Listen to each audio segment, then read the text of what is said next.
When this story opens, there were two things of paramount interest in Dymchurch. One was Romney Marsh, visited, so the villagers whispered, by flaming demon riders. The other was Dr. Syn, their kindly, well-loved vicar. To be sure, it was a little incongruous at times to hear this godly man break out into the most ungodly refrain, "Here's to the feet what have walked the plank, yo-ho for the dead man's throttle," for that was the favourite song of the redoubtable pirate Captain Clegg, but he had been hanged, so it was said, years before. On a wild, wet November night, in the latter part of the 18th century, a great lumbering coach creaked and groaned as its steaming team was lashed at speed along Stone Street, that bleak country road between Canterbury and Lymm. The mud-spattered coach doors bore the armorial bearings of His Grace the Archbishop of Canterbury, whose august person was being shaken about inside. Accompanying him were General Troubridge of the Dragoons and Major Faunce. They were journeying to Lymm Castle to be the guests of Sir Henry Pembury. At its southern extremity, Stone Street plunges down a steep incline overtopped by ancient trees. On this stormy night it looked like a tunnel of blackness as the horses were pulled up to allow the guard and coachman to climb down and adjust the skids. Not relishing a delay at such a gloomy spot, the Archbishop called out, "Anything wrong?" "No, sir," said the coachman. "But there will be if you don't take your foot from the step," cried a gruff voice from the darkness. The coachman turned as a masked rider on a black horse rode from the trees. "Jimmy Bone, the highwayman." "What's going on?" asked the General, thrusting his head out of the window. "Anything wrong now?" "Plenty, my old gentleman," laughed Mr. Bone, riding closer. "To begin with, the weather's all wrong." "Who the devil are you?" roared the General. "Better known on the Dover Road than here, sir," replied the highwayman. "And the guards of His Majesty's mails will tell you that Mr. Bone executes his business with what politeness he can, but prompt payments are essential. I see you're a military gentleman. So just you pass the word of command to your companions and turn them out one by one so that I can see the linings of your pockets. We'll start with you, my old soldier." General Troubridge was too wise a man not to realise that his sabre was of no avail against a horse pistol. "It's no use, gentlemen. We're stung." "It's outrageous!" cried Major Faunce, as the General opened the coach door. "Now then, Mr. Guard," said the highwayman, "as each pocket is turned out, you'll hand me the contents. You first, General." A gold watch, a purse of guineas, and a signet ring were the only items that attracted Mr. Bone's interest. The purse and watch he dropped into the pocket of his riding-coat, but the ring he gave back to the guard, saying, "A family ring. I'll not rob a gentleman of his crest. Give it to the General, and I'll take your spurs, sir, instead." "Damn it, they're part of my uniform. Take 'em off. We'll have your boots and breeches too." Fuming with rage, the General handed over his spurs. "Thank you, General," laughed Jimmy Bone.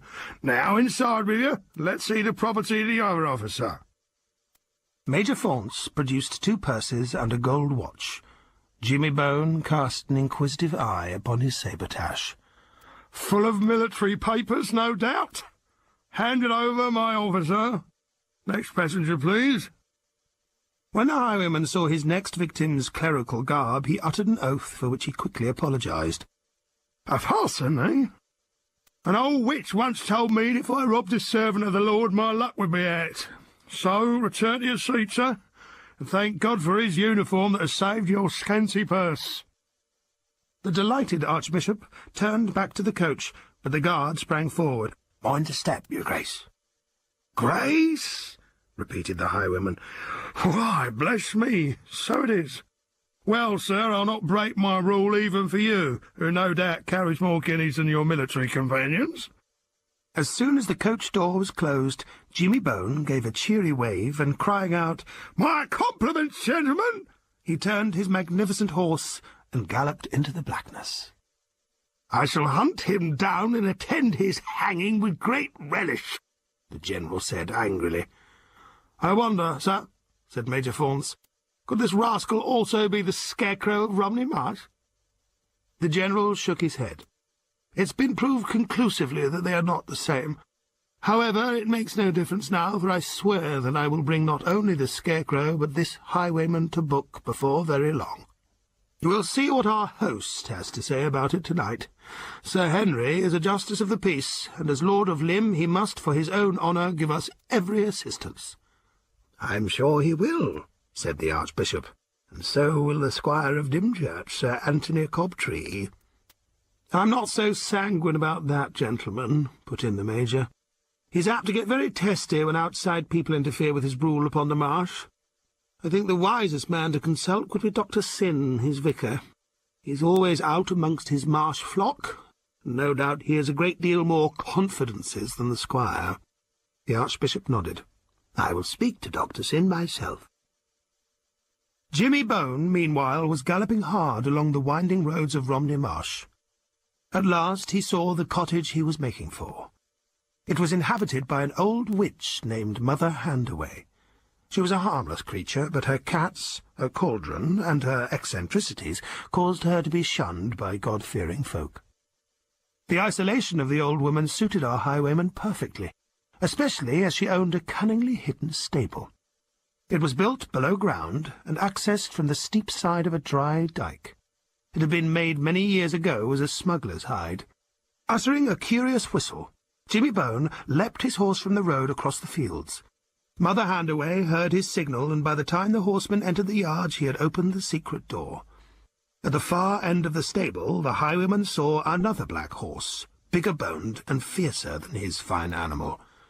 "So, Mother, the Scarecrow does not ride tonight." "Word has been passed for next Thursday," she replied. "A greater landing of contraband than has ever been attempted." "Well, I didn't do so badly myself tonight," laughed the highwayman, emptying his coat pocket of the treasures. "2 gallant officers and a parson whom I didn't rob, you'll be pleased to hear." He sat on a bench and emptied the contents of the sabretache beside him while the old witch attended to his horse. "Just routine stuff here. Disposition of troops. Hello, though. What's this?" He held one of the papers closer to the stable lantern. Then he jumped to his feet. "Here's a pretty piece of military knavery. The Scarecrow must know of this at once. Store the goods for me, Mother. It's a mercy I took these papers, or the Scarecrow would have wakened on Friday morning in Dover Castle." "He'd be a match for 'em even there, dearie," cackled the old witch. "He's the very devil, he is. Still, good luck to him, for the devil looks after his own, as I know." And so, once more, Mr. Bone sent his horse at a gallop across the marsh to Dymchurch. Meanwhile, with the help of a roaring fire, a bowl of hot rum punch, and good Virginia tobacco, Dr. Christopher Syn, D.D., Vicar of Dymchurch under the Wall and Dean of the Peculiars of Romney Marsh, was managing pretty well to forget the storm outside. His conversation with Sexton Mipps turned on cargoes, names of vessels, and skippers. The two men presented a marked contrast. Dr. Syn, as he rose to relight his churchwarden pipe from the candle, looked tall, gaunt, and elegant. His free hand swept back a stray lock of his raven-black hair, which he wore long and loose to his shoulders. He never wore the formal white wig of the clergy. The sexton was small and wiry, with an inquisitive nose like a sniffing terrier's, and he always showed a loyal appreciation of his master's greatness, whether as a parson, pirate, or smuggler. Suddenly the vicar changed the subject of contraband by asking, "Did you bring me the coil of rope I asked for?" "Left it in the hall, sir. I'll get it." When Mipps reappeared with vast coils over his shoulder, he found his master writing in a notebook he had never seen before. Looking up, the vicar smiled. "Mark the cover, my little sexton. It is black. A black book. Do you remember we had such a book aboard the pirate ship, that it contained the names of all our suspected traitors and enemies on the Spanish Main? Well, such a book may prove of value to us here. Aye, my hearty, this is the Black Book of Romney Marsh." "Who's in it?" asked Mipps eagerly. "You shall know in good time, but at the moment I happen to be more interested in the rope. Cut me a length that will go twice around my body, with enough to make a knot in the small of my back." Mipps measured the required length quickly. "Now," continued the vicar, lashed me up with a running chink. You mean one of them dodgy knots that the Chinese juggler taught us in Malay? Exactly. The vicar lay face downwards on the hearthrug, while Mips adjusted the rope and pulled the curious knot tight. Try it. The parson strained his pinioned arms till he drew his breath in pain. That's good. He then rolled over onto his back. Now cut the coils in the centre of my chest. Mips did as he was told. But what is it for? Dr. Syn got to his knees. Observe. I throw the knot over my back, so. I grip the ends beneath me, so. And when I lie down upon my face, I am hiding the loose ends beneath my body, but still keeping them taut. Now, Dr. Syn chuckled, don't you see that it might be very useful to appear to be trussed up by villains? Very convincing, sir. Also, my good Mips, it takes the Scarecrow some minutes to transform himself into the vicar of Dymchurch. So far this has not mattered much, but there could be occasions when a man's life hangs on seconds rather than minutes. In future, therefore, the Scarecrow's rags will cover the parson's cloth, and from now on, whenever the Scarecrow rides, he will carry this rope sewn into his long cloak. Suddenly, Syn raised his hand. Listen. There's a horse on the gravel. Mips picked up his blunderbuss, crossed the hall, and undid the front door. Outside stood the rain-soaked figure of Jimmy Bone. "Quick!" urged the highwayman. "I must see the vicar at once." Now Jimmy Bone had had good cause in the past to trust the vicar of Dymchurch, so on entering the vicarage he did not hesitate to remove his black silk mask. The vicar had also learnt long since that he could trust the highwayman, and so had allowed him to share with Mips the secret of the Scarecrow's identity. "My faith!" cried Dr. Syn when he saw his visitor. "Come in, man, and warm yourself inside and out." "I've no time but for the matter in hand, sir." "Nonsense! I will not listen to a word you say until you've consumed a glass of hot punch, and you may speak while I refill it." So Jimmy Bone swallowed the first glass, while the genial cleric waited with a punch-ladle to replenish it. "My haste concerns both of us, sir. I have news that you must hear at once, and for myself, well, when I tell you that I have just held up another coach and taken toll of it, you will see my necessity for getting speedily back to Mother Handways and safe hiding." "You've taken toll, have you?" cried Dr. Syn. "Then I take it you have dutifully sought me out to pay legal tithe out of your illegal gains." This was not altogether a joke, because it was part of Mr. Bone's curious code of honour to pay the parson 1/10 of all of his ill-gotten gains for the church's sick and needy fund. "You shall certainly have your tithe, reverend sir. There are trinkets and purses. I might have had more had my conscience forbade me rob a parson." "Well, parsons are not rich men, as a rule, Mr. Bone." "No, but I'm sure the Archbishop carries a few guineas when he travels. However, I contented myself with the 2 officers." "What, you rascal! You robbed my old friend General Troubridge and Major Faunce."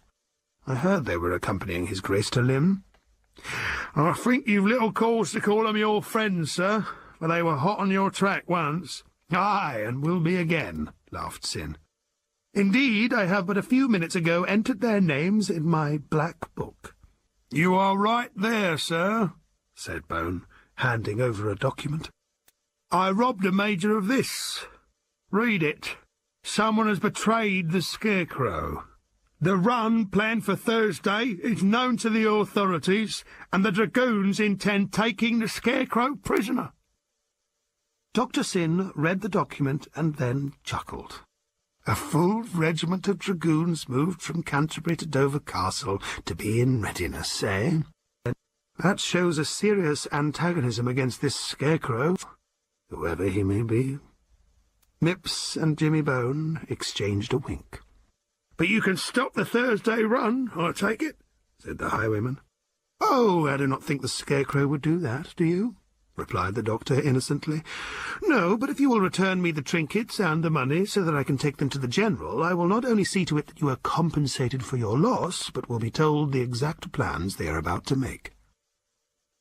"If it is to serve the Scarecrow, whoever he may be," smiled the highwayman, "why, I'll return the full swag and be damned to the compensation." "Thank you," said Syn. "Now, have another drink, and then get away into hiding. Mipps will call on you for the goods." The next evening, in the Dymchurch pulpit, the Archbishop thundered out disapproval of the Scarecrow and Mr. Bone.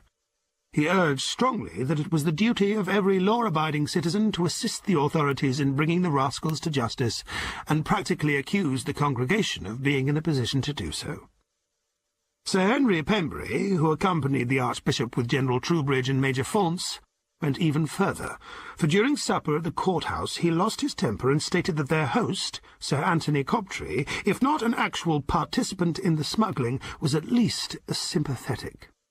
High words ensued, and eventually Sir Henry called for his coach and drove back to Lim Castle with his guests in the highest dudgeon. "I do believe the old fool takes me for the Scarecrow, Christopher," said Sir Anthony. "Well, that at least I should take as a great compliment," replied Syn, smiling. "You are still as good in the saddle, Tony, as ever you were, so at least you might qualify for the Scarecrow's horsemanship." "Which is more than can be said of you," laughed Sir Anthony. "Until you learn to handle an animal more fiery than your fat white pony, no one will suspect you of being the Scarecrow."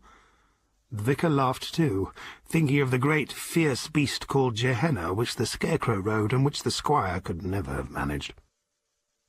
2 days later, Dr. Syn rose early, mounted his white pony, and accompanied by Mipps, made his way to Dover Castle. Owing to the fact that the cavalry had been billeted with the infantry garrison, there was confusion at the gate. He was kept waiting by the sentries, and in a mild way he complained as he adjusted his scholarly glasses and shook hands with General Troubridge. "I'm a busy man, General. In short, I was very distressed to hear of your misfortune with that audacious highwayman, and was the more determined to do the little in my power to rectify your loss. I have recovered your property, sir. Watches, purses, papers." "You mean you confronted this highwayman?" "I could hardly do that, General, since I had no idea where to find him, but I happen to know a woman of the marsh with whom he has been keeping company. She is ill, and I visited her. I reasoned with her, and on a sacred promise that I would not divulge her name, she confessed that this notorious highwayman had made her a gift of your property. The woman I do not blame. She has got into the company of a wicked man." "Well, since you gave your word, we will not betray her," said the General, largely. "But there is something else I discovered," went on the parson. "On leaving this woman's sick-bed, I happened to overhear a conversation between some men below stairs.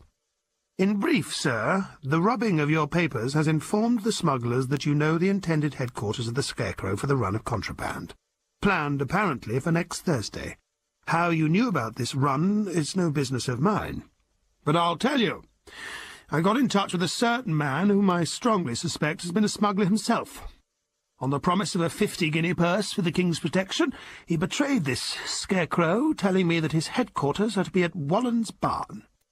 "Ah, but that has changed. The Scarecrow will now use a deserted house on the Hythe Road called Cade's Farm." The General beamed. "I am greatly indebted to you, sir. And as for this run on Thursday, why, they may land every keg and barrel for aught I shall interfere. No, sir, neither shot nor man will I spare on customs business save to put a halter around the Scarecrow's neck. And once I have him here... Well, come with me, and I'll show you where I mean to house this villain until I hang him."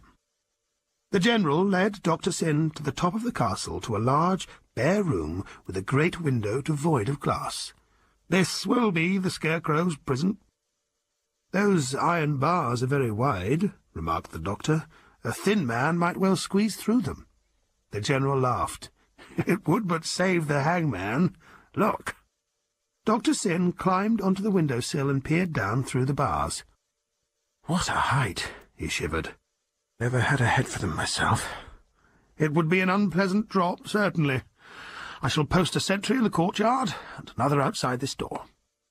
Back in the General's quarters, the pompous soldier again thanked the doctor for his loyal services, and asked if there was anything he could do in return.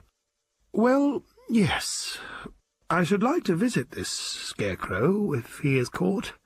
I am somewhat successful in recalling sinners to repentance." "Come when you please, sir. Here is your pass on my authority. Call the sinner to repentance if you are so minded. For my own part, I should let him go to hell." And so Dr. Syn left the castle with a warrant from the general to visit the criminal. And as he said to Mipps on the long ride home, so sure is he of catching this scarecrow that it seems a sin to disappoint him. Put such ideas out of your head, sir. My good Mipps, it is time the scarecrow gained the reputation of being supernatural. We must strike terror into the hearts of our followers as well as of our enemies. I do not like the thought of a traitor in our midst. That night, Dr. Syn, once more closeted with Mipps, laid plans and gave orders, while the sexton marvelled at his master's daring. His apprehensions were shared by every man upon the marsh that Thursday night, especially when it became known that the dragoons had trotted in full strength through Hythe. But the scarecrow, on his fierce black horse Gehenna, rode among them, laughing at their fears and declaring that no regiment would attack his men. A general nervousness prevailed, however, and did not cease till the last vessel had put back to sea empty, and the last pack-pony had reached the hills to hide its goods. The scarecrow rode at a fast trot beside Jimmy Bone. Presently he drew rein. "No nearer. I'll foot the rest. You take my Gehenna back to the stable." "And if anything goes wrong," replied the highwayman, "why, I'll storm the castle single-handed and release you, or go hang for it." The scarecrow shook his head. "So long as this gale continues, I am safe enough." And handing his reins to his companion, he strode off towards the trap he knew was set for him. Some 2 hours later, Major Faunce entered the general's rooms. "All's well, sir. Thanks to Dr. Syn, the scarecrow's safe in the tower-room. He's a repulsive-looking devil, drunk and very ribald. The whole regiment was half afraid of him." "He'll be afraid of us in the morning," laughed the delighted general. That night the gale continued to howl around the castle. In the grey dawn, Mipps entered the main gates behind a string of vegetable carts, and walked up to where a cavalry sentry was talking to an infantry guard. "Here we are again," he said cheerily. The cavalryman thought the infantryman knew him. The infantryman thought the same of his colleague, so Mipps passed unchallenged and made straight for the tower stairway. Up to the top he went, and approached the sentry. "Who are you?" demanded the sentry. "Servant to the parson what has come to urge the prisoner to holy repentance, Dr. Syn. He's with the general now. Here's the warrant." "My word, what awful language he's a-using in there." "Aye, what with that and the cold of these stone walls, it's the worst guard I ever mounted." "Well, I've something here to keep out the cold." "Halves, mate." And Mipps, drawing a bottle of brandy from his pocket, drank some and then passed it to the sentry. The sentry gulped it down with thanks. "Good stuff. I could do with a cask of that. I ain't got a cask on me, but I've another bottle. Here, have first go." The soldier had hardly taken his share when his eyes glazed, and he fell to the ground. "Aye, that was opium, that was," Mipps chuckled. He drew out a third bottle and poured brandy over the soldier's tunic. Then he tapped on the cell door. "Ready?" "Ready," came the answer. Then there came a piercing yell that wakened the whole castle. Mipps flew down the stairs, shouting for Major Faunce. A sentry far below looked up to the tower, and to his unspeakable horror he saw a black shape crawling through the bars. Then the thing leapt outwards above his head. The gale caught it, and right over the walls and out to sea whirled the wild rags of the scarecrow. With a scream, the sentry bolted for the guard-room. "What is it?" demanded the major. "What ain't it?" reported Mipps. "Oh, sir, rescue my master. The scarecrow's killing him." "Oh, poor Dr. Syn visiting the prisoner on the general's orders, too, and that drunken rogue of a guard locking him in because he was afraid to go in himself." And it seemed that the sexton was speaking the truth. The sentry was drunk. It was with some apprehension that Major Faunce unlocked the cell door. His worst fears were justified. There, groaning on the floor, lay Dr. Syn, tied around with rope. "Undo these cords! They're killing me!" he moaned. "Let me do it, Major," said Mipps. "I was a sailor in Her Majesty's Navy afore I took up with sextoning. I knows knots." Mipps unravelled the cruel knot, and while Major Faunce raised the doctor, Mipps secreted the ropes in his capacious pocket. "But where's the prisoner?" demanded the General, who had been summoned by the noise. "I can tell you," gasped Dr. Syn pathetically. "The Scarecrow attacked me, secured me with these ropes which he ripped from his cloak, and then... Oh, God, I can hardly believe what I saw. He wriggled through the bars there and leapt. Unless he is the devil, you will find him crushed on the cobblestones below." But instead of any report of a mangled body came the disquieting version of what the sentry had seen, namely a black figure with a great winged cloak that flew out over the castle walls. "Are all the sentries drunk?" roared the General. But other soldiers came forward, and Dover townsmen too, who swore they had also seen the strange phenomenon soaring out to sea. The General, after venting his rage upon the drunkard whom he ordered into solitary confinement, at least showed some humanity towards Dr. Syn, who appeared to be suffering from shock. "'Pon my soul, Faunce," he said, "but I am sorry for the parson. He comes all the way to Dover when he hears of the arrest, then gets woefully treated for his pains. He don't bear me any grudge. He said so when I put him in my coach and sent him back to Dymchurch. He's a kindly fellow." Mipps rode back alone with the vicar's pony. But he made the most of his journey, for on a lonely strip of beach beyond Sandgate he retrieved the Scarecrow's clothes that had floated in with the tide. While congratulating himself that they had all come ashore, he noticed that they were roughly stitched together by packthread. "He's a marvel. Thinks of everything. No wonder he looked like a man." When he reached Dymchurch, the vicar was reported ill in bed, but Mipps was allowed to see him. The sexton tiptoed into the bedroom and winked at the night-capped vicar. "I hear you have been to Dover, my good Mipps," said Dr. Syn. "Fine old castle there, I believe. They tell me there's a window in the tower called the Scarecrow's Leap. Nice things, legends. I like 'em. And while I think of it, find out that sentry's name. We owe him compensation. A bag of guineas with the Scarecrow's compliments, I think." "Yes, sir. Any more orders, Vicar?" "Yes. Brandy." And Dr. Syn fell to chuckling.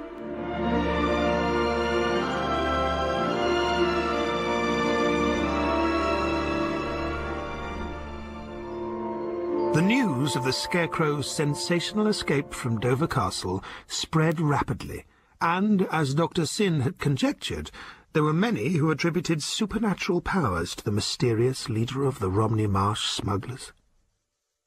Although the doctor appeared to be considerably shaken by the rough treatment he had received at the Scarecrow's hands, he did not neglect his parochial work, and was out and about amongst his parishioners within 2 days of what he called his great adventure.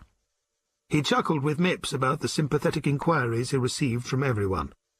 But he did not forget to see to it that Sir Anthony Cobtree should make up his quarrel with Sir Henry Pembury, and he agreed to accompany his patron up to Lymm for this purpose. "And should he remain insulting, Tony?" he laughed. "Remember to keep your temper." That night Dr. Syn entered the name of Sir Henry in his black book, and the next morning he thought on this with amusement as he sat in the ingle-seat of the great dining hall of Lymm Castle and basked in the warmth of the pine logs. After a cold ride across the marsh, such heat was pleasant, and he appreciated the fact that the glass at his elbow contained the best sherry in Kent, which was whetting his appetite for what he knew would be an excellent dinner. It did not disturb the genial vicar that his host was at the moment in a furious temper. Sir Henry was actually challenging Sir Anthony Cobtree to a duel, but the squire of Dymchurch was far too generous a man to take advantage of Sir Henry's ungovernable rage. He was 20 years his junior, and the only danger in the quarrel was that Sir Henry might get a bad gout attack as he strode up and down the hall. "Are the doings of last night to be repeated without my protest?" he raged. "Are my stables to be broken open by your damned thieving Dymchurch smugglers whenever it suits them?" "Come now, hardly thieving," urged Sir Anthony, "for I understand that your horses were all returned." "In the filthiest condition, sir. You can see for yourselves. They are not yet groomed, as my stable cannot boast a sober man or boy. The whole pack of them drunk on the brandy left there by your smugglers. What do you say to that, eh?" Dr. Syn smiled. "Since I am preaching in your church next Sunday, I will read them a homily on the evils of strong drink." "I'm serious, sir. This mysterious person they call the Scarecrow may terrorize Romney Marsh, but it won't terrorize me. I intend to catch him and hang him myself." "Well, I trust that you will hang him in Limb rather than Dymchurch," said Dr. Syn quietly, "for as I am always pointing out to Sir Anthony, our gibbet is unpleasantly near the vicarage." "I shall deal with him here, sir," scowled Sir Henry. "We would never get him convicted in Dymchurch courthouse, for your jurymen would be scared of being involved. The rascal would turn King's evidence against the lot of them if he thought things were going against him. The wits in London may laugh at the Dymchurch authorities and those darned dragoons from Dover Castle, but they'll not laugh at Limb." "Best be careful, then, sir," Dr. Syn suggested solemnly, "that the story of your drunken grooms goes no further." "I'll give them something else to chatter about," growled Sir Henry. Picking up a hunting crop from the table and forgetting his good manners, he flung out of the hall. Fortunately for the grooms, 2 riders arrived at the same time as Sir Henry. One was his youngest daughter, Kate, pretty girl of 19, and the other a cornet of the dragoons named Brackenbury. Though the young man came of good family, Sir Henry did not approve of a younger son for his daughter, and it added fuel to his rage when the soldier explained that he had come to dinner on the invitation of Lady Penbury, who it appeared had more sympathy with the love affair than her husband. "Get you along, miss, and see that they lay extra places. We have Cobtree here from Dymchurch with Dr. Syn." With an encouraging smile at her lover, Kate went about her duties, while Sir Henry gave orders for the officer's horse to be stalled. On the way back to the castle, young Brackenbury took occasion once more to plead his cause, painting such expectations as he possessed in glowing colours. But Sir Henry was not impressed. "I fail to see why a Pembury of Limb should marry his daughter to nothing but expectations. Realise them first, sir, and then let me hear a more definite proposal." During dinner, Dr. Syn summed up how the land lay between Kate and the young soldier, especially as Sir Henry, outwardly using the Scarecrow for his subject, railed against the crime of impertinence. Sir Anthony, who had a great liking for Kate, determined to take up cudgels with Sir Henry on behalf of the lovers. So as soon as the ladies had retired after dinner, he asked outright when Sir Henry was going to announce the news of Kate's betrothal. "To whom, sir?" asked their host. "Your own son is a bit young for my daughter, I fancy." "I was rather thinking of young Brackenbury here," explained Sir Anthony. "Dr. Syn and myself were at Oxford with the boy's father, Sir Robert, and I naturally favour the match." There was a silence, and then Sir Henry clenched his teeth and rasped out, "Well, I confess that I have not been in favour of this match, but by God!"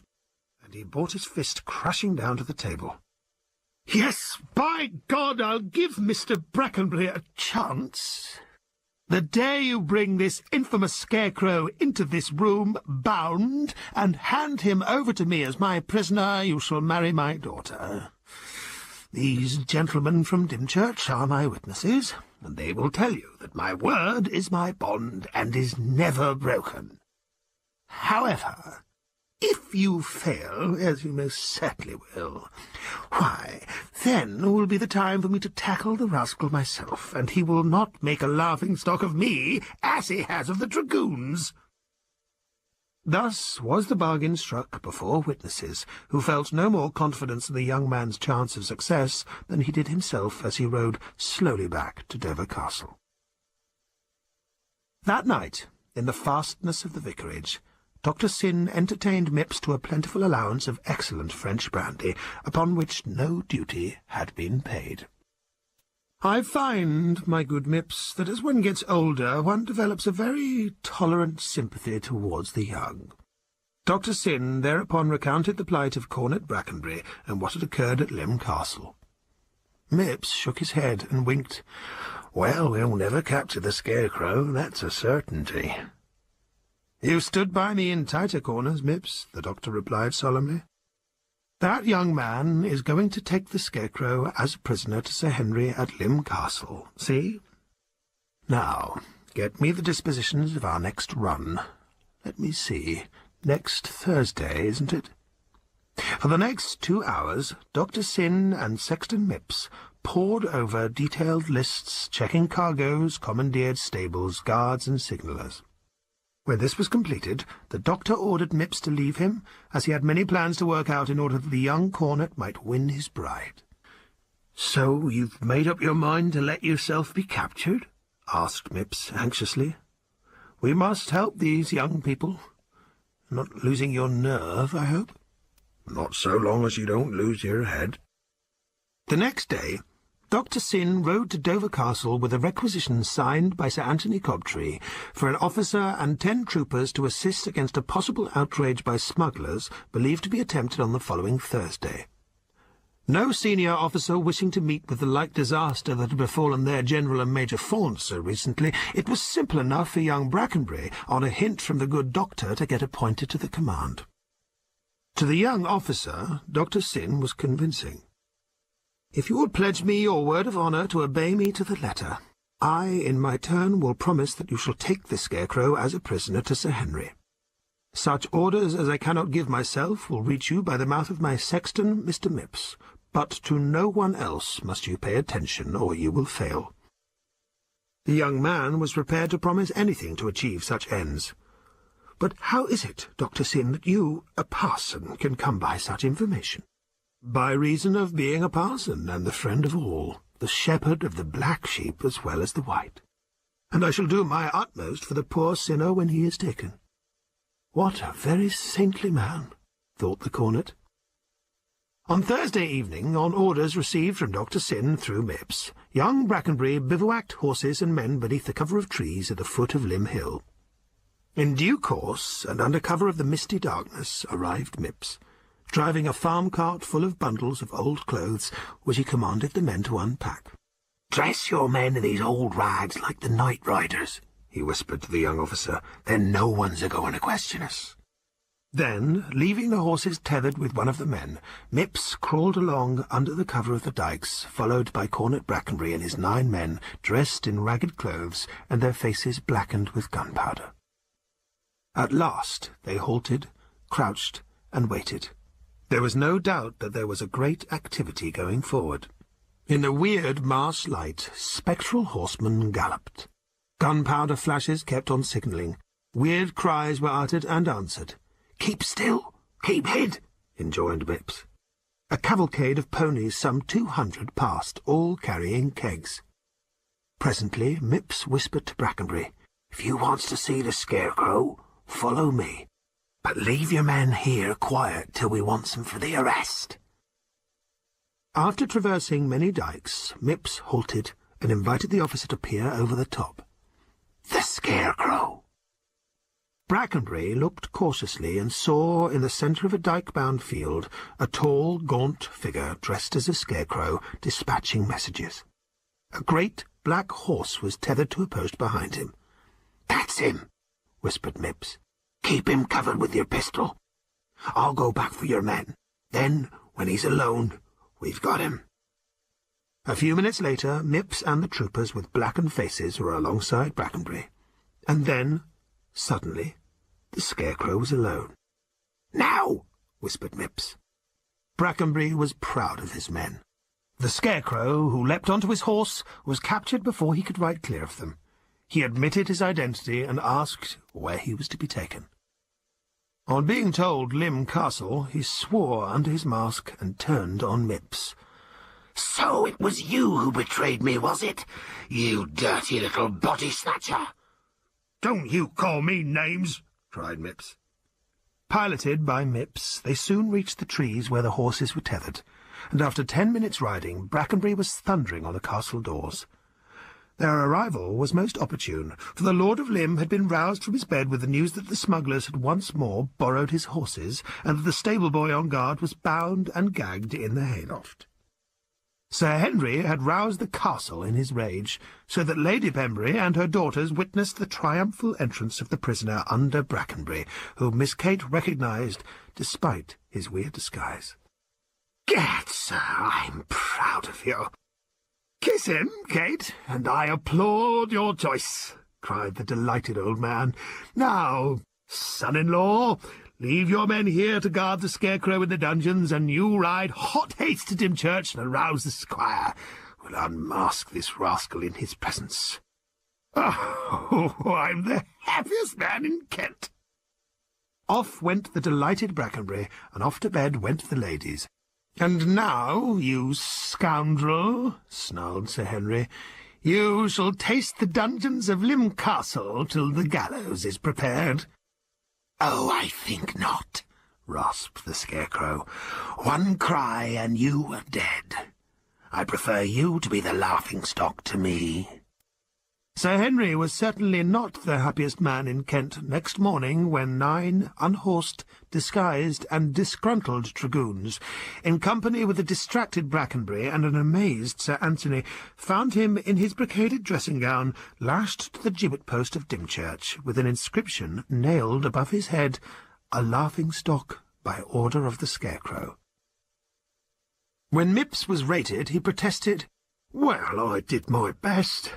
How was I to know dragoons from the Scarecrow's men when all was dressed alike? I tell you, my life ain't worth a copper coin now from the Scarecrow's men. You see what comes of being loyal?" It is to be feared that the summing up of this situation by Dr. Syn did not please Sir Henry, for the genial vicar only shook his head and said, "Well, there's no doubt that young Brackenbury fulfilled his bargain, and he can thank God that his father-in-law's word has ever been his bond."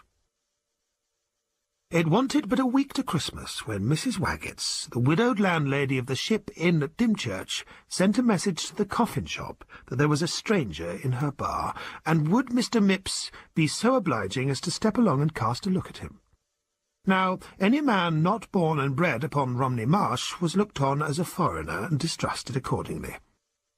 Obliging the summons, Mipps called for a noggin of rum against the cold. Downing it and casting his eye on the stranger, he asked him his business. "I'm down here on legal business," returned the man. "I'd be obliged if you could tell me where to find Hugh Braslett." "Braslett lives Burmarsh way. It's a tricky farm to find, though, for a foreigner, but I'll show you the way." With a curt nod of thanks, the stranger finished his drink and buttoned his coat to the chin. "And what manner of man might this Braslett be?" asked the stranger as they ploughed through the snow along the marsh road. "Prosperous farmer," Mipps lied, for although he had no great liking for the man, he ranged himself upon the side of a fellow marshman. But it was common gossip that Brazlett's farm had not done well of late. "Sings in the choir," he went on. "A bit squeaky, but he makes a noise. And Dr. Syn's in favour of taking the hymns hearty-like." "What are you, then?" "Parish clerk, likewise sexton and undertaker." "And what might your name be, mate?" "It is not necessary to give my name," was the short reply.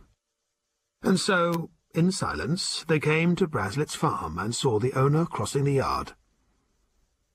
"That's Braslett," said Mipps, holding the gate open. The stranger hurried forward, leaving the sexton to close it. "Mr. Braslett?" "Aye. And you'll be Mr. Fragg. I've been expecting you these 2 days." "There's others what has business with the London customs beside yourself, Mr. Braslett, but a king's currency don't appreciate in a couple of days, so don't worry, for I brought it along." Now the sexton's hearing was acute. Indeed, his ears were as sharp as his pointed nose, which seemed to be made to be poked into other people's business. But what he had overheard seemed to him to be very much his business, and he felt it his bounden duty to get to the bottom of it, since the safety of marshmen might hang on his quick action. So, pretending not to have noticed the quick gesture of warning which Braslett gave to Fragg, he accosted the farmer with, "Brought your friend along, you see." "Thank'ee, Mr. Mipps," replied Braslett awkwardly. "Well, I won't stop now. Good day to you, Braslett, and good day to you, Mr. Fragg, if that's your name, and may the sea air do you good." Mipps walked away towards the gate, but stopped to stroke the farmyard cat, watching at the same time to see Braslett lead Fragg into his office. Though glorying in the title office, the little outhouse into which the 2 men disappeared was nothing more than a disused, draughty wash-house. The moment Mipps saw that the two men were safely inside with the door shut, he crept silently around the back and crouched in the snow. He found, to his delight, that not only could he hear every word that was being said, but by leaning close to the wall he could get a cramped view of Braslett as he sat at his desk. Frag was bending over him, reading from a long paper which Braslett held. "And you'll go bail to all these names?" he asked. "The whole 57 of them," replied Braslett. "I think I know more, but they might be what you call suspects, whereas these all took part in the last great run. The Scarecrow's a good leader, I'll allow, but many of the men will jump at the chance of saving their wretched necks by turning King's evidence against him, but I still hold my stipulation not to be asked to appear in the witness box." Frag snorted. "But under King's protection you're safe enough. Besides, ain't you putting this farm up for sale? And you'll want all the money you can get to start afresh in London. You're too good a businessman to refuse an extra 500 guineas. "Let's get this straight, Mr. Frag. If I don't appear, I still get 500 guineas from the customs, and another 500 from General Troubridge if my information leads to the Scarecrow's arrest." "Exactly. But if you appear, you get an extra 500. Let me know.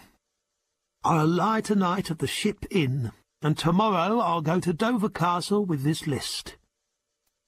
"I see that your friend Mipps is involved." "Involved?" echoed Braslett. "He's the Scarecrow's lieutenant. But I wish I knew the Scarecrow was." Frag laughed unpleasantly. "We don't exactly live in the days of the Spanish Inquisition, it's true, but there are painful ways of making a man speak. And this Mipps can be persuaded to point out the Scarecrow. No use being squeamish when dealing with a rat like him." The listening Mipps hoped that Dr. Syn would not be squeamish when dealing with these two conspirators. After watching Frag place a fat bundle of notes upon the desk, he left his hiding-place and set off at top speed to inform the doctor of all that he had seen and heard. Dr. Syn listened gravely to the sexton's story and immediately ordered his white pony to be saddled. "I must get the last proof against Braslett," he said. "When a man comes to die, one cannot be too careful, and when General Troubridge tells me that Braslett is a traitor, then I will see that his death sentence is carried out." So Dr. Syn once more rode to Dover Castle, where he was received by the General with enthusiasm. "You say that you are playing a lone hand against these scoundrels in Dymchurch, and, Reverend Sir, I can well believe it. From the squire to the sexton, the interest is on the side of the lawbreakers. But take comfort, for if I have my will, the cream of your village will appear at the next assizes to answer grievous charges. I know I can count on your cooperation. You and Farmer Braslett will be able to make a very good case for the crown." "Braslett?" echoed the doctor in a tone of surprise. "Aye, you can count on him," beamed the General. "He needs money, and we are prepared to pay it for information that will break this Scarecrow's tyranny, and by God, sir, we'll get him this time." Dr. Syn rode quickly back to Dymchurch, summoned the sexton, and laid plans accordingly, which included the ordering of 12 well-trusted men to be hidden before midnight between the sea-wall and the great sluice-gate. That night Mr. Frag was enjoying his lonely supper in the Ship Inn when a young local lad approached him. "Excuse me, sir, but Mr. Braslett has asked me to give you a secret message. If you will be beneath the sea wall by the great sluice gate at midnight, he will show you the Scarecrow himself. I will come to guide you to the spot, and let me add that I am with you and Braslett in wishing to stamp out this scourge from the marsh." Later, Mrs. Waggetts saw Mr. Frag leave the bar. He said that since his head was humming with so much drink, he would walk out into the night air before turning in. He did not return.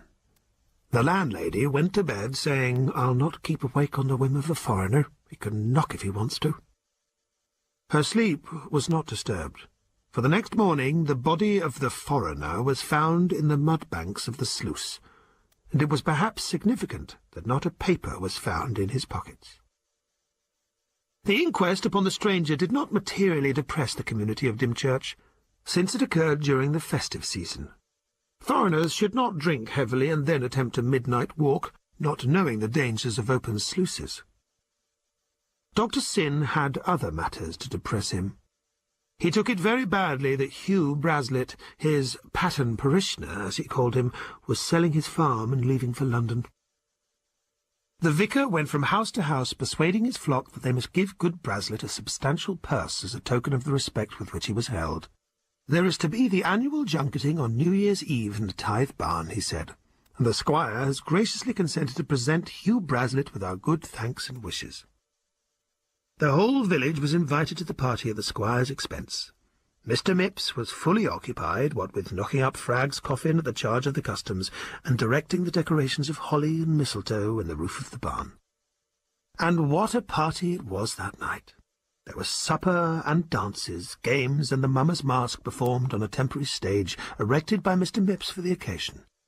This also served for the presentation by the squire, who spoke charmingly of what Braslett and his ancestors had done for Dymchurch.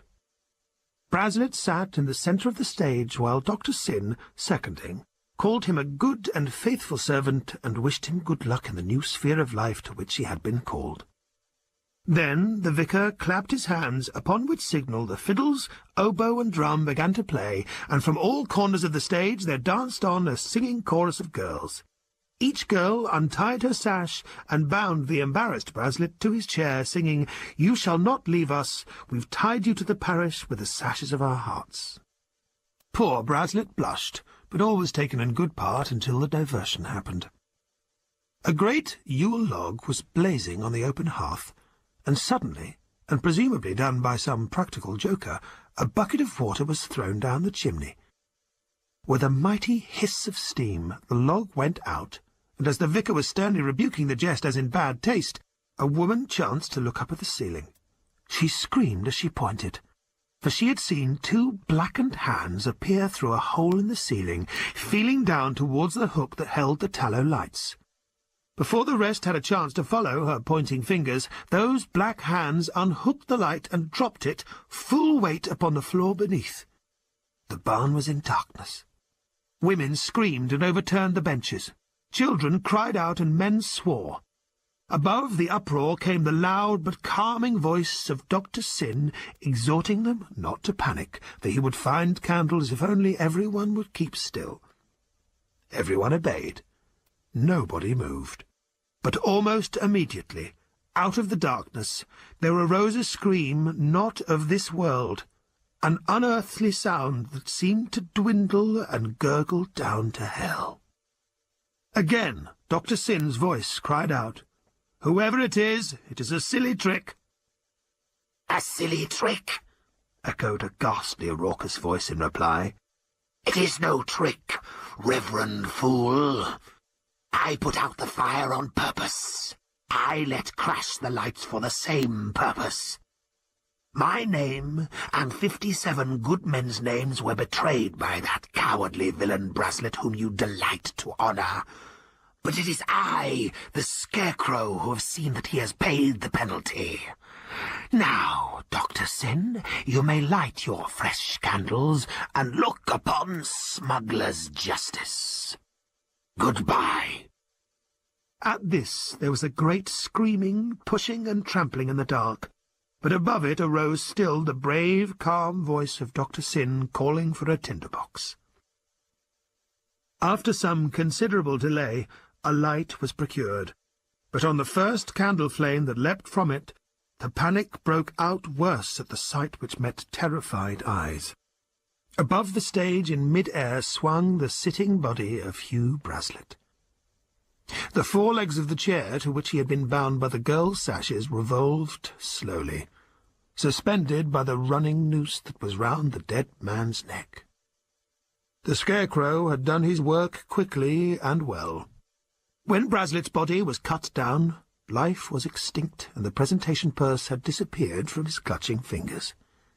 When the roof was searched, they found, fixed to a beam, the pulley which had hoisted the victim to eternity, and a great hole in the plaster hidden by a holly bunch through which the fatal rope had been dropped. That night, After the bells had tolled out the old year and welcomed in the next, Mipps closed the study door of the vicarage and grinned as Dr. Syn handed him a glass of brandy.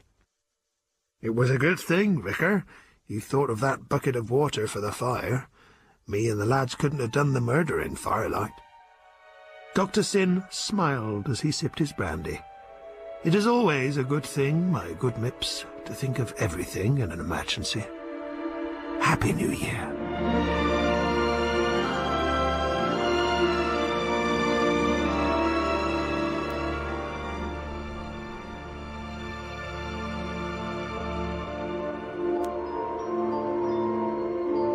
Dr. Syn had a somewhat kindly feeling towards General Troubridge.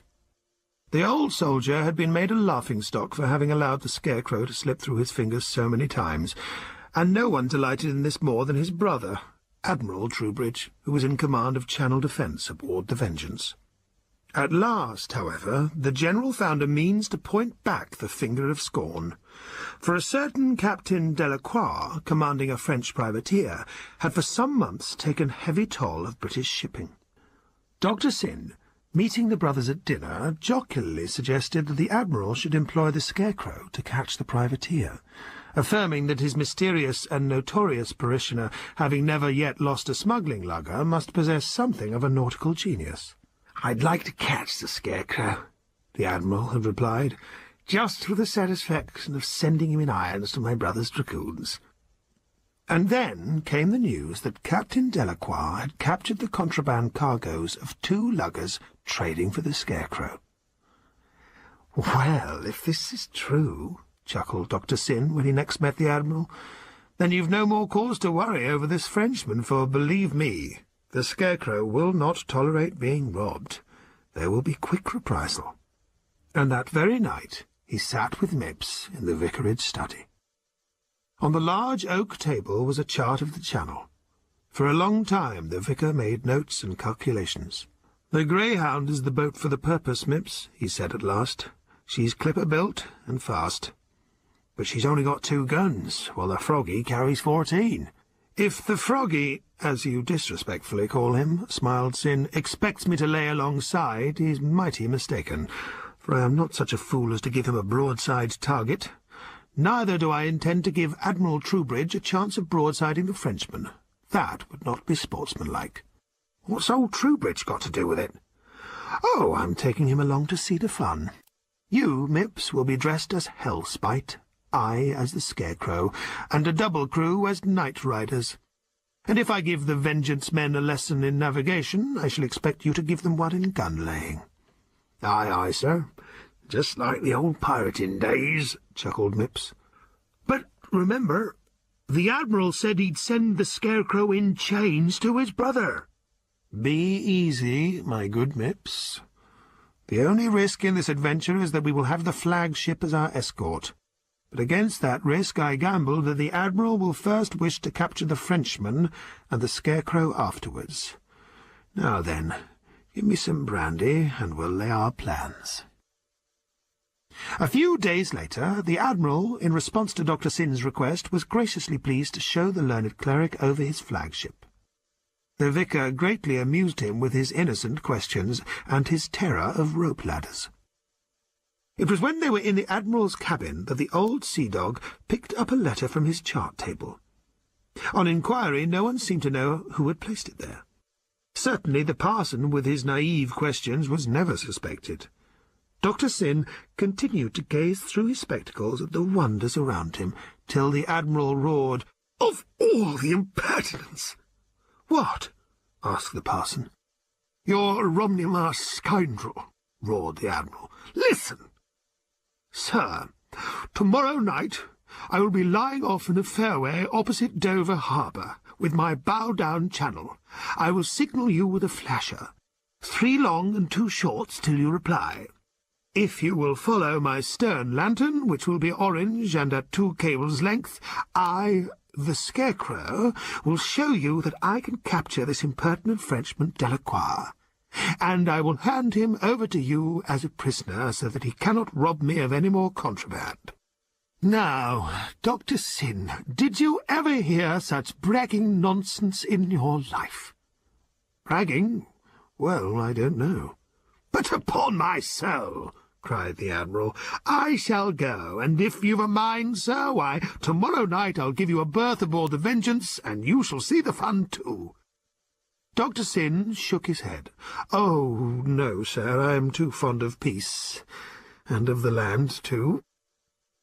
The next day, at dusk, all hands were piped to action stations aboard the Vengeance. It was a clear night, and there was a good sea running. It wanted but an hour to midnight when the lookout reported a vessel signalling from the fairway. "Well, I'll be damned," said the Admiral. "I never thought the rogue would keep his word." He ordered the captain to sail out of the harbour and fetch up within 2 cables of the stranger's stern. As they tacked round and approached the vessel, they saw that the stern light was a mighty pumpkin with an orange light behind the eyes and grinning mouth. The man-of-war hailed her, asking what ship and flag. For answer there was hoisted the flapping figure of a scarecrow. Then, with a mighty howling and shrieking, some 50 figures arose from the decks and waved their arms over the bulwarks, while standing by the tiller the wildest figure of all cried out, "Greetings to the Vengeance and the Admiral! If you're for seeing the British beat the French, follow in our wake." He sang out an order, and his wild, screaming night riders, now turned sailors, dashed to the ropes, and the Greyhound's sails took the wind skimming along. The Scarecrow knew his course, for he had arranged that his French associates should betray certain of his plans to Captain Delacroix. For 3 hours they zigzagged steadily across the channel, the Scarecrow taking care that his great escort did not lose sight of him. They were within 8 miles of the French coast when they heard cannon fire. "That's our decoy luring him towards us," said the Scarecrow to Hellspite. And presently across their course flew 2 luggers, the larger one in pursuit. "That's Delacroix," said the Scarecrow. "Put a shot across her bows." Mipps laid his gun and fired. A great splash arose within 10 yards of the privateer's bows, but she held her course. "Halve the distance, Hellspite." Mipps reloaded and fired again. This time the splash was within a bare 3 yards of the Frenchman, who replied insolently with a roaring broadside. Not a shot struck the Greyhound, for keeping head-on she presented little enough target. Then the Frenchman saw the spectre of the man-of-war looming in the wake of the Greyhound, and he changed course. "Bend more canvas, you jolly dogs!" cried the Scarecrow. "We'll show this Frenchman how to pocket a wind." Once more he stood by Hellspite at the gun. "Take your own time, but when you do fire, I have a fancy to see her mast unstepped." Mipps took careful aim, and then he fired. A flash, a roar, and then the noise of rending wood as down came the great mast. "Like old times," the Scarecrow said to Mipps, and then, turning to his crew, cried out, "Boarding party away!" The helmsman had had his orders, and he ran in the up-tilted bowsprit of the Greyhound across the enemy's stern. The Scarecrow, followed by his boarding party, scrambled along the bowsprit, and then, with a wild leap, he was on the Frenchman's deck with drawn sword, crying out, "En garde, Monsieur le Capitaine Delacroix!" "Qui voilà?" cried the Frenchman. "Je suis l'épouvantail." The night riders shouted the word in English as their battle cry, "The Scarecrow!" The French captain rushed aft and met Syn blade for blade. Behind his back, Syn's men, armed with pistols and cutlasses, formed a semicircle, while the Frenchmen formed the like behind their leader. "Don't fire!" ordered the Admiral on the Vengeance. "Let the rascals kill each other if they wish, and then we'll take our prices." On the deck of the privateer, the blades of the swordsmen hissed and clashed in the moonlight. Twice was the Frenchman beaten to the bulwarks, and twice, as though not willing yet to terminate so good a fight, the Scarecrow retreated. But then the end came. A howl of triumph from the Scarecrow as the Frenchman's sword whirled into the air and fell into the sea. This was a signal for a general melee. Pistols flashed, cutlasses, belaying pins, and handspikes joined in the grim struggle. The French captain, who had been seized, roared encouragement to his crew, but they were no match for the men of Romney Marsh, and in a few minutes were crying out for quarter. This the Scarecrow allowed immediately, telling them in their own tongue to lay down their arms. Then he ordered them to the bullocks. "Prick 'em overboard, lads," he cried. "They'll be picked up by the Vengeance. It's the way in the British Navy." "Walking the plank, eh?" chuckled Mipps. "And what now, sir?" Syn whispered into the sexton's ear. "Oh, no, not that," cried Mipps. "It's madness." "It's orders," rasped Syn. "Aye, aye, sir." A boat was accordingly lowered, and Captain Delacroix was ordered into it under guard. The Scarecrow sprang in and told the oarsman to pull for the Vengeance. Once alongside, he hailed, "The Scarecrow with Captain Delacroix! May we come aboard?" The officer of the watch bawled an assent, and the Scarecrow made fast the hanging rope-ladder and, bowing to the Frenchman, asked him to climb first, following himself immediately behind. The Admiral met them on the quarter-deck. "My prisoner, sir," said the Scarecrow. "Since I speak his tongue, I have taken the liberty of assuring him that he will be treated as an officer." The Admiral bowed to Captain Delacroix and gave orders for him to be taken below. "As for you, sir," he continued, addressing the Scarecrow, "since for once you've shown yourself on the side of the authorities, I will ask you to take a glass of wine with me, though I regret to add that you must consider yourself my prisoner, and I must ask for your sword." The Scarecrow drew his sword and bowed.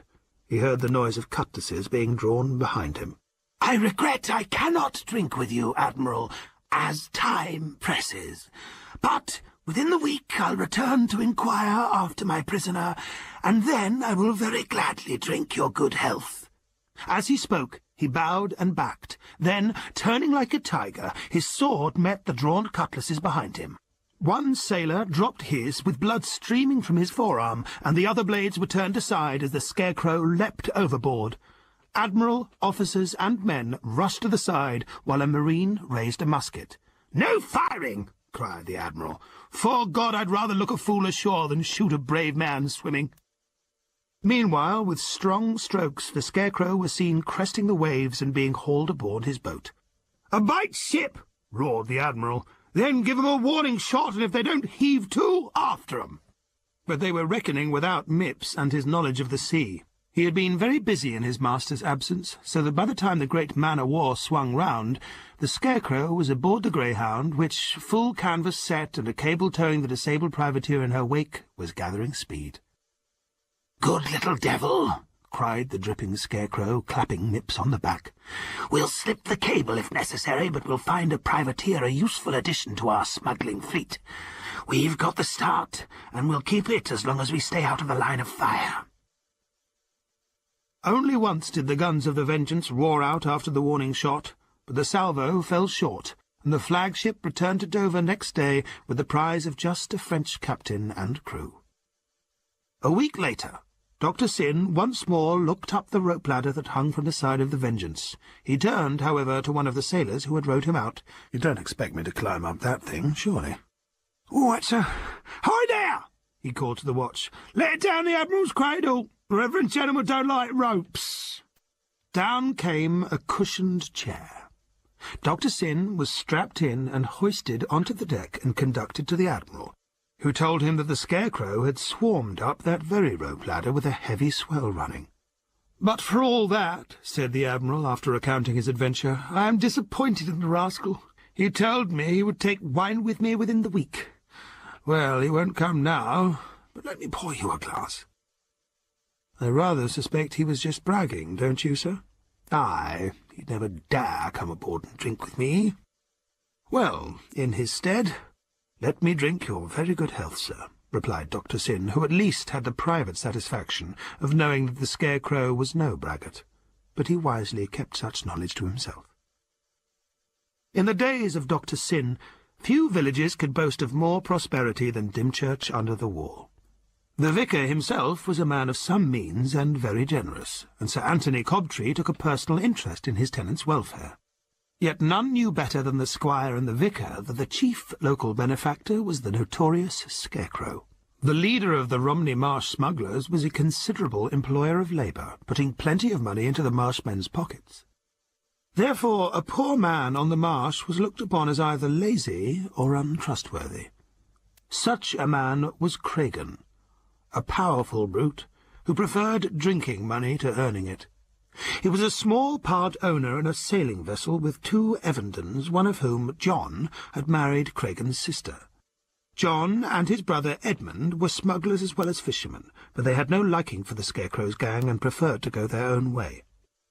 Cregan had no liking for anyone but himself, and in particular hated his more prosperous brothers-in-law. For a long time he had contemplated the possibility of getting rid of them by violent means. One day he took steps to put this into operation.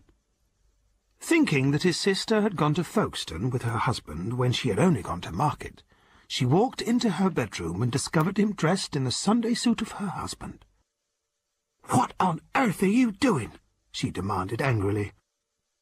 "Only satisfying myself about a bet, so don't take on," replied Cregan sheepishly.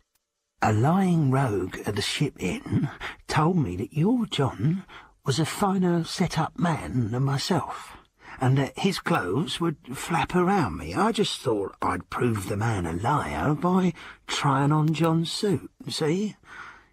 No harm in that, considering the rogue bet a shilling on it. And if you say nothing to John, lass, I'll give you a silver 4penny out of the money." "Keep your dirty money," snapped his sister, "and put those clothes back where you found them." Down the stairway she went, snorting indignantly. She waited for her brother, however, to make sure he took nothing out with him. But Cregan proved too cunning for her.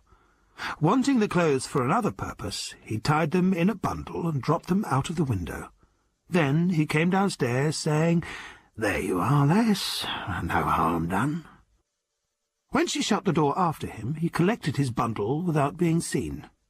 After taking the clothes to his cottage, he went to the Ship Inn, where he began drinking, telling everyone that he needed cheering up after hearing his brothers-in-law quarrelling badly. By the time he left, he had spread the news that the argument was sure to end in bad results. Knowing that John Evendon had gone to Folkestone to make an arrangement for a hide of tubs, and that his brother Edmund would be going down to the boat, he had marked out Edmund as the victim for his diabolical scheme. He, Cregan, would wear John's suit, so that if there was blood on his clothes, it would be John and not himself that would be implicated.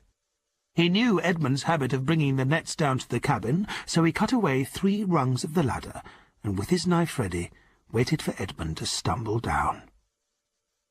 Now it happened that John Evendon returned home earlier than expected from Folkestone. He found his wife doing some mending. "Ah, lass, that reminds me that my Sunday suit is all but losing one of its fine gilt buttons. Will you lash it on for me?" His wife climbed the stairs to the bedroom to fetch the Sunday coat, and although John Evendon did not know it, it was at that very time that Edmund stumbled on the boat's ladder, slipped and fell to the cabin floor, where he received 6 inches of steel through his heart. "The suit is gone!" Mrs. Evendon cried out. White-faced, she came down and told her husband of Cregan's impertinence concerning the Sunday suit. "What does it mean?" As if in answer, there came a rapping upon the door. They opened it to find Dr. Syn standing there. "Forgive the lateness of the hour," he said, "but I've been visiting sick folk and have heard gossip that has distressed me. Is it true, John Evendon, that you have been quarrelling with your brother?" "Good gracious, no, sir," laughed John, ushering the kindly vicar into the parlour. Then, since everybody in Dymchurch trusted the vicar's confidence, Mrs. Evendon told him of the incident connected with the Sunday suit. Perhaps it was the hearing of the story the second time, but John Evendon gave a sudden gasp of horror. "For God's sake, sir, bide here with the wife. I'm going to the boat. Edmund's there, and I'm afraid." Dr. Syn stayed with Mrs. Evendon and tried to allay her fears, though John had gone, blundering to his death like his brother. It was Mipps who brought them the ill tidings. Ill tidings to Mrs. Evendon, who learned that the 2 brothers had been foully murdered, and ill tidings to Dr. Syn when Mipps produced 2 badly written notes taken from the stabbed bodies. Dr. Syn read the scrawled messages and frowned. "By vengeance of the Scarecrow." Mipps had persuaded the beadle that the vicar might be able to identify the writing. I told him it don't look like the Scarecrow's fist to me, Vicar, but the beadle, he says the Scarecrow would disguise his writing in a matter of murder. I agree with you, Mipps. But whoever the Scarecrow may be, this night's work looks an awkward business for him. Then, leaving Mrs. Evenden with a neighbour, Dr. Syn accompanied Mipps to the scene of the crime. The bodies were lying side by side on the thwarts of the Evenden boat. Old Sennacherib Pepper, the Dymchurch physician, had pronounced life to be extinct. Dr. Syn climbed down the ladder into the cabin. By the light of his lantern he found the 3 rungs that had been cut away lying in a corner, and near them was a large gilt button that he slipped into his pocket. Cragen stood by the boat and hysterically proclaimed his grief with a wild wringing of the hands and loud curses against the Scarecrow. Dr. Pepper ordered him to be escorted home and put to bed, and said that he would take a sleeping draught to him. "I will take it to him, Dr. Pepper," said the vicar. "It is my duty to see whether I can first give him a little spiritual consolation." This Dr. Syn did not attempt, but rather gave the sleeping draught to the bereaved rogue so that he could make a thorough search of his cottage, and his search was rewarded. From a cupboard he dragged forth what he had been seeking, the Sunday clothes of John Evenden. The coat, with 1 button missing, was spattered with blood. Had the vicar then carried the suit to the authorities, the case against Cragen would have been complete. But he had already made up his mind to go a very different way to work. He carried the suit to the vicarage and shut it in his iron chest.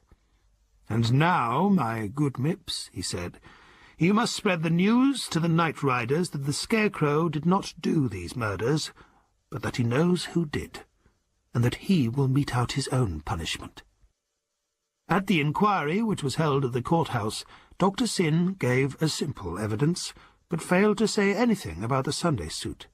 Mrs. Evenden did not appear, for, as Dr. Syn pointed out, it was too cruel to expect her. Cragen, however, made up for her absence by giving his evidence in a storm of sobs. His brothers-in-law, he said, were the best of men. Amongst others who attended the proceedings was General Troubridge, who urged that the marshes be scoured until the miscreant was found and hanged. "Indeed," he said to Dr. Syn afterwards, "I will go as far to say that I shall order my men to shoot him on sight." "Well, I think we are going to get him this time, sir. Read this." Dr. Syn handed the General a letter. It read, "Dr. Syn, you are becoming a menace to me, but I have no desire to kill a man of God. I would rather bargain with you, and my bargaining will greatly benefit your parish. I will lay my propositions before you in confidence, in your vicarage on Tuesday at midnight.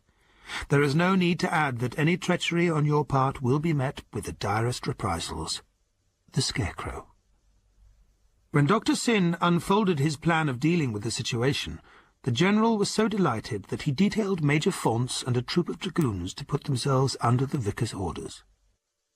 Thus it was that after the most careful preparations between Major Faunce, the vicar, and the sexton, Tuesday night at 12:15 saw 3 men in the study of the vicarage, the vicar, the sexton, and Cragen.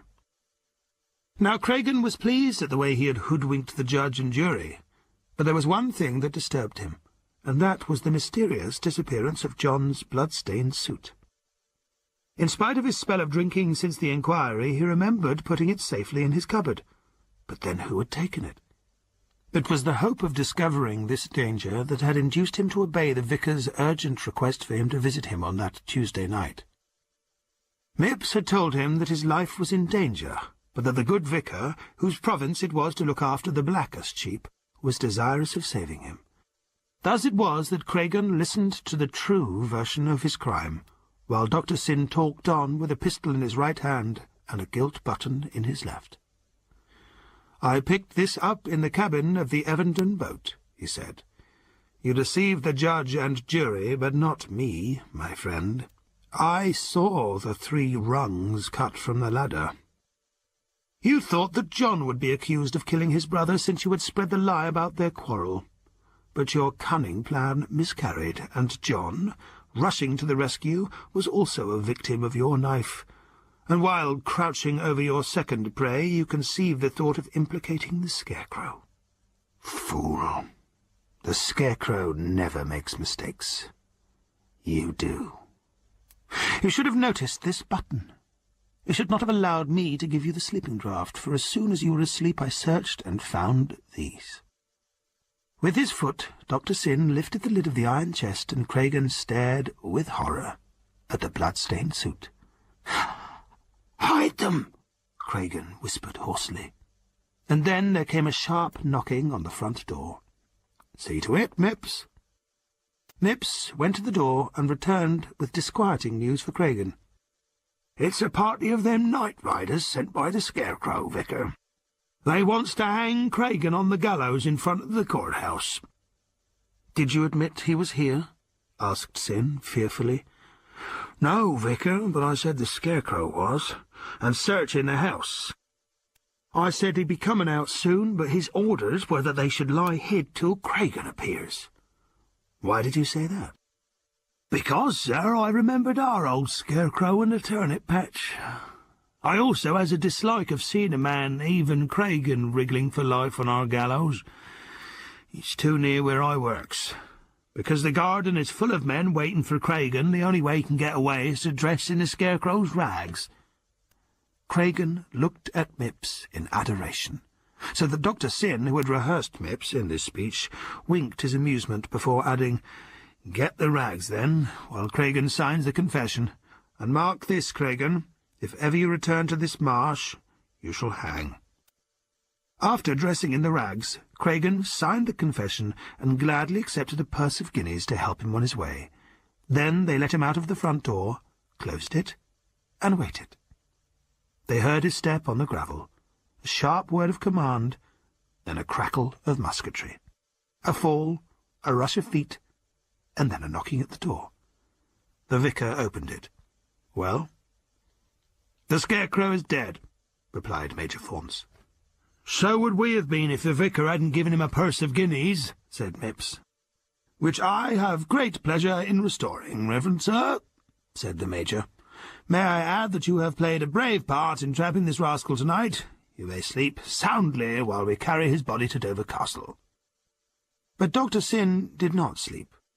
No sooner had the dragoons ridden away with Cragen's body on an empty cannon carriage than the vicar was riding on his pony towards the secret stable that housed the Scarecrow's horse. On the hill above Dover the dragoons halted, for a gust of wind had blown the sacking from the corpse. As they adjusted it, a raucous voice cried out from the darkness, "You may kill my body, but you'll never stop the Scarecrow's ghost from riding Romney Marsh. So to our next merry meeting, my valiant dragoons." And then, with a ringing of hooves and diabolical yells, the great black spectre of the Scarecrow thundered past them and vanished into the night. Thus was the Scarecrow established as a ghost.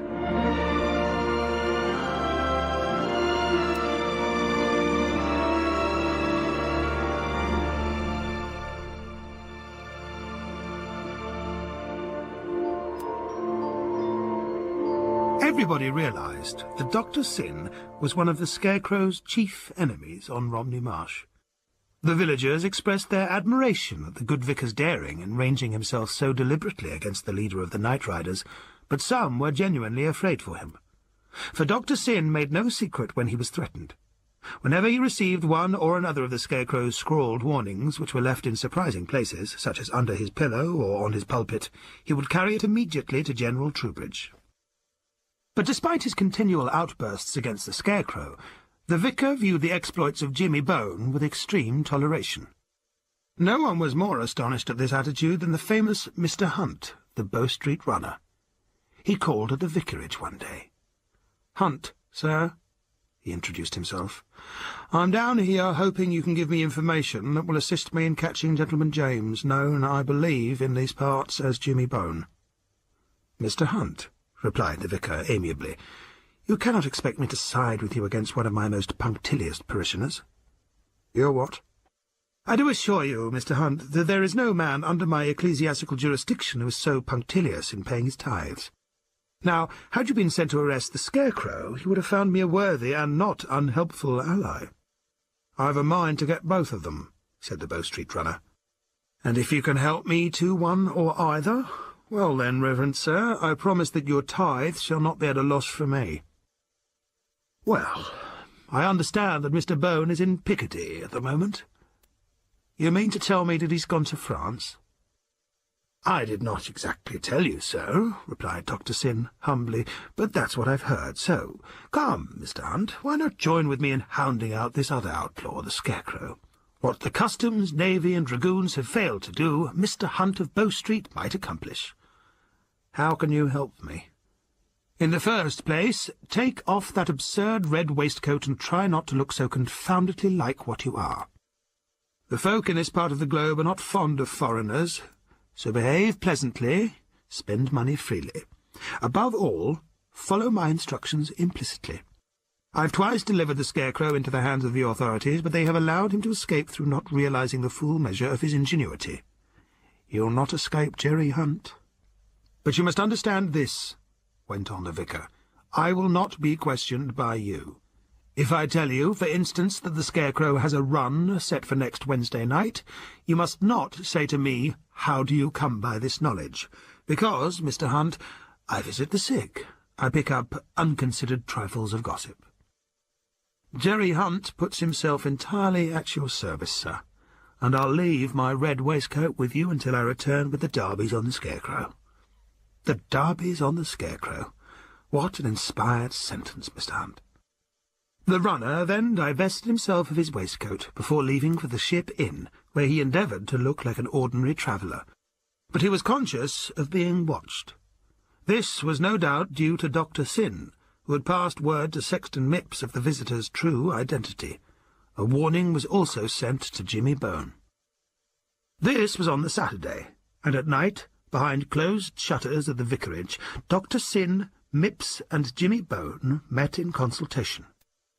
Dr. Syn did most of the talking, though the other two often protested against the daring of the scheme which the vicar unfolded.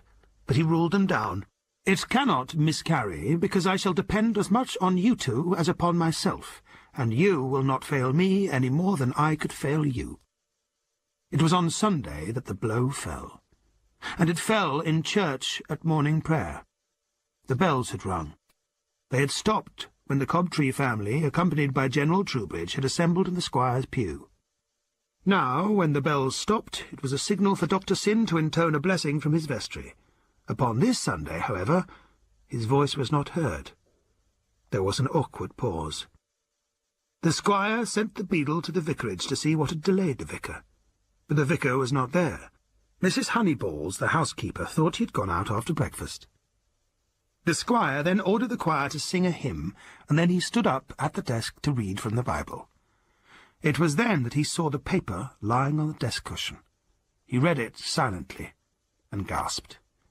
He then read it aloud. "Dr. Syn would take no warning.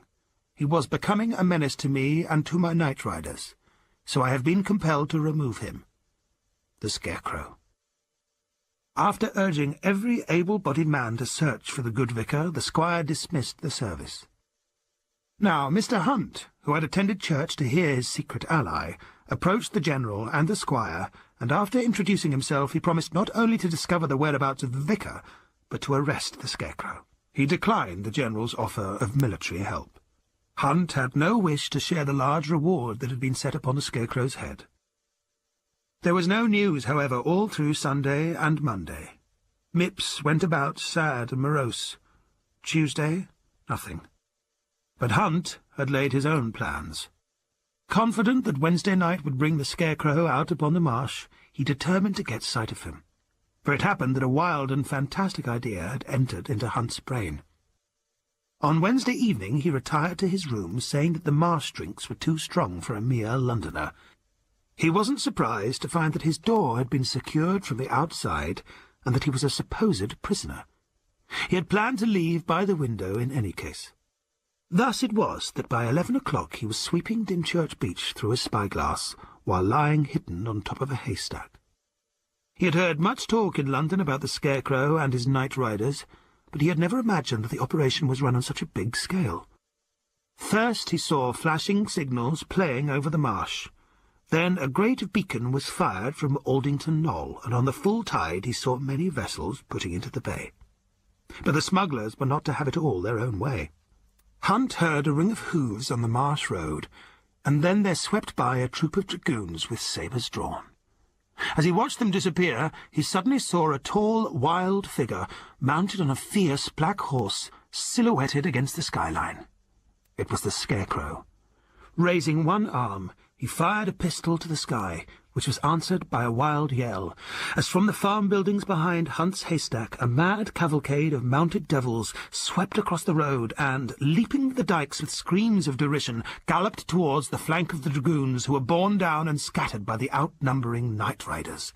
Hunt saw the dragoons driven off, and then the night riders galloped away towards the beach, where pack ponies were being loaded up with tubs and bales. Hunt himself dropped to the ground with a brave hope of now catching the Scarecrow single-handed. Once more the Scarecrow was victorious. Astride his great horse and surrounded by a group of night riders, he received his messengers, who brought news that the pack ponies had reached the hills. The last to gallop up was Hellspite. "All clear, Scarecrow."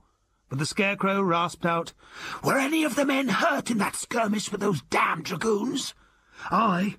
One or two lads with gashes, but I've messaged that there's a man a-dying at Black's farm. He offered a purse of guineas to any messenger who would fetch our prisoner, Doctor Syn." The Scarecrow leant down from his saddle and whispered, "Mips, Doctor Syn must go there. I'll not have a man die uncomforted." Mips began protesting, but the Scarecrow was already calling to his masked followers. "Come! I have business at Black's farm. You will await me there for orders."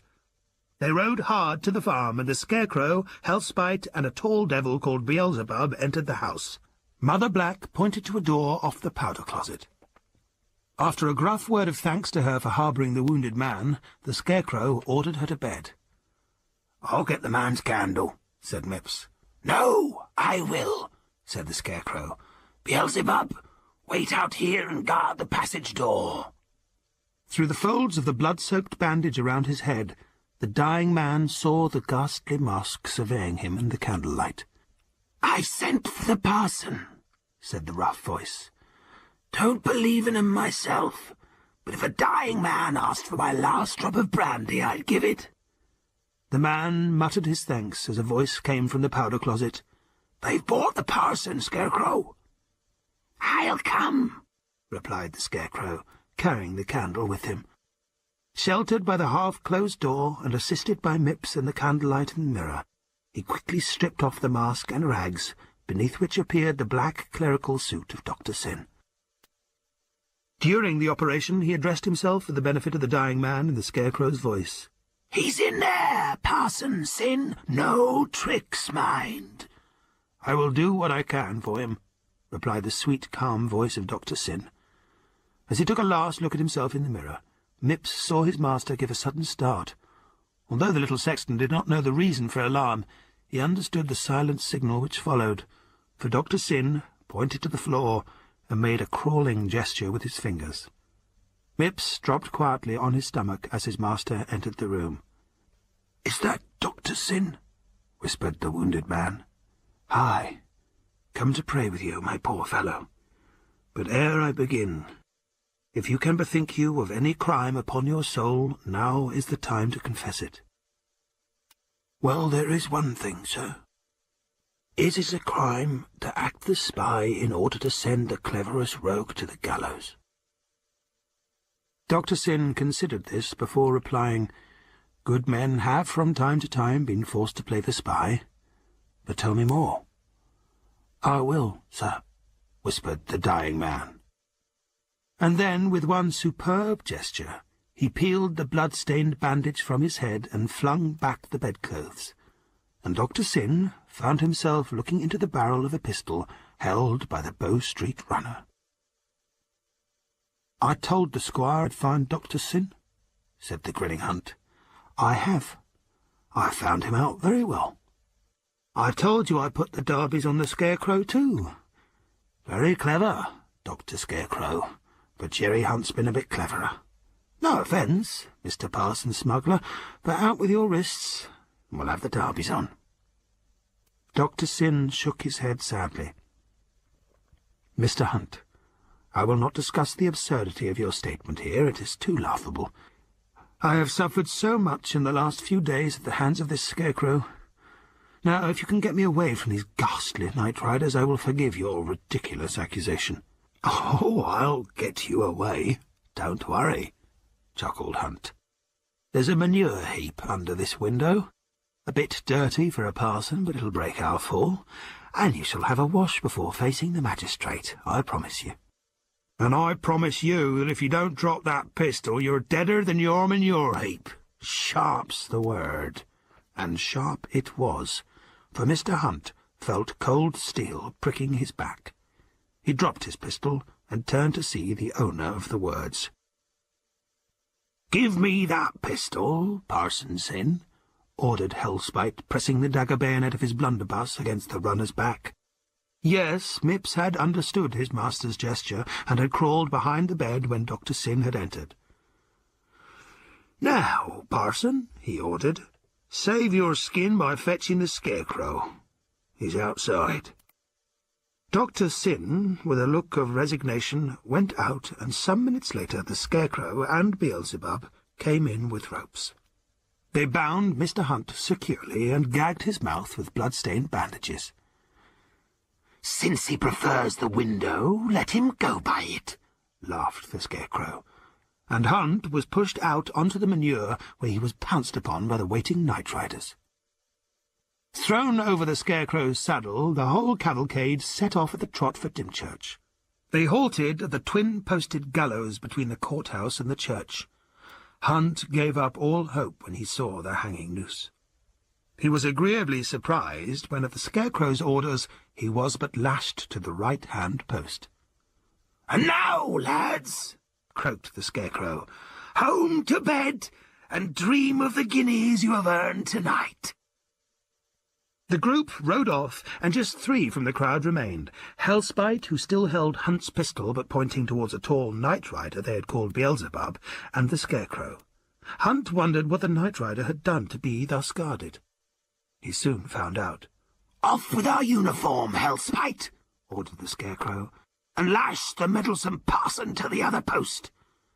The night rider dismounted, and at the point of the pistol took off his rags and mask, and the astonished Hunt saw them bind a very weary Dr. Syn to the other post. Then Hellspite climbed and nailed 2 papers above their heads. "Scarecrow's warning," explained the Scarecrow. "Dr. Syn, in future keep to your preaching and leave honest men alone. As to you, Hunt, if you or any other of your Bow Street trash set foot upon our marsh again, it will not be lashing but hanging to this gallows you can look for. So let us hope for your own sake that you will be freed in time to catch the morning coach. Good night." By dawn, Hunt had worked his gag sufficiently loose to be able to talk to his companion in misfortune. "I thought so," said Dr. Syn kindly. "I saw you sitting up in bed and watching me change in the mirror. Naturally, you thought I must be the Scarecrow, because you didn't know that these rascals have kept me dressed in their infernal rags since they first took me." Hunt realized then that even a Bow Street runner might be guilty of a bad mistake, and he asked for Dr. Syn's pardon, which the vicar kindly gave. They remained talking until morning broke, when the squire stepped out for a breath of air before breakfast and noticed their plight.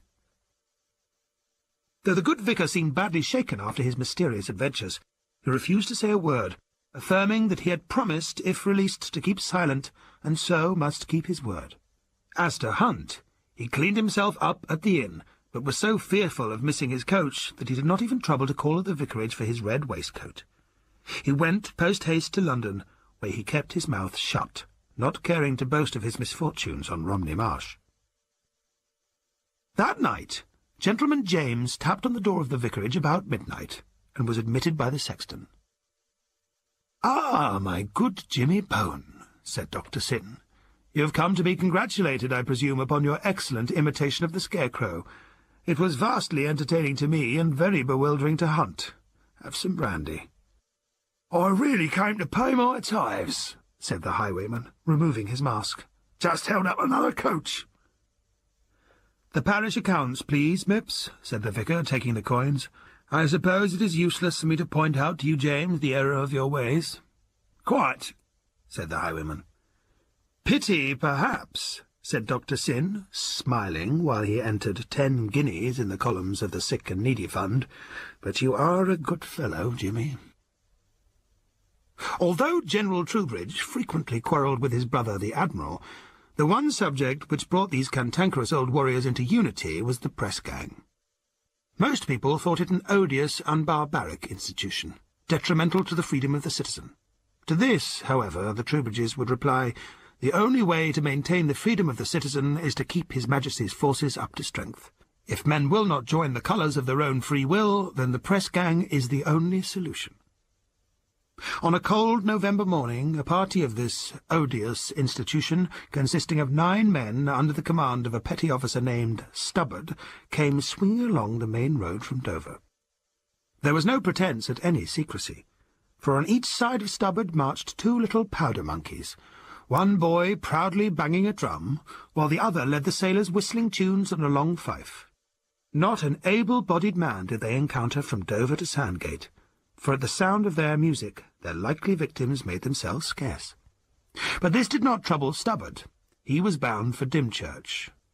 "The best manhood in Kent is to be found on Romney Marsh," the Admiral had said to him. "That damned Scarecrow picks his men well. Go and collect as many rascals as you can, and send them in irons aboard the revenue cutter. If you can include the Scarecrow in one of your batches, the better I'll be pleased. There's a good price on his head that would set you and your lads up very well in prize money." Stubbard broke the march at an inn in Sandgate to allow his men refreshment. Through the convivial conversation that followed over some grog, the proprietor learned that the press gang was headed for Dymchurch. The boastful Stubbard didn't realise that he was talking to one of the Scarecrow's agents. By the time the sailors were on the march again along the coast road, the man was galloping hard across the marsh for Dymchurch. He was fortunate in finding Sexton Mipps at work in the churchyard, and they had plenty of time to pass the word that the press gang was on its way. By the time the drum and fife were heard from the sea wall, the male population of Dymchurch were nowhere to be seen. Stubbard repaired to the Ship Inn with his men. "Wait till the sun sets, lads," he laughed, "and we'll see the manhood of Dymchurch crowding into the taverns." But that evening saw the taverns with empty bars. Not a man of serviceable age was to be seen, except, however, Mr. Mipps. But it was not the usually quick-moving Mipps. No, Mipps was taking no chances. He had no wish to transfer from the Night Riders to the Navy, so he walked slowly, dragging one leg in a limp. "But where are the young men of the place, my old sexton?" asked Stubbard. Mipps pointed towards the churchyard.